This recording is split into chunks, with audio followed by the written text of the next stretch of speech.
Het zou kunnen op donderdag de 27e om 9:15.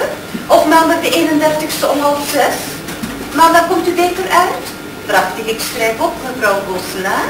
Maandag de 31e 5:30. Mag ik u eraan herinneren dat de dokter erg stipt is en dat er eenrichtingverkeer is in de Rue Theodore Dupont? Dag mevrouw.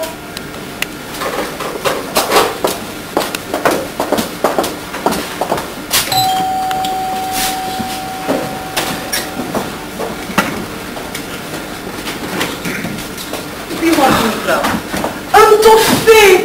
Ik ben zo onvoorzichtig geweest om een toffee aan te nemen. Maar ja, wat kon ik anders doen? De kabinetchef van de Perfect bood me aan tijdens de pauze van het Ethiopisch De ballet. dokter zal u zo meteen ontvangen mevrouw. Omdat u te laat was, heeft hij de volgende patiënt die te vroeg was voorlaten. Wat? Ben ik te laat? Ja mevrouw, 20 minuten. Dat is de schuld van mijn nieuwe chauffeur.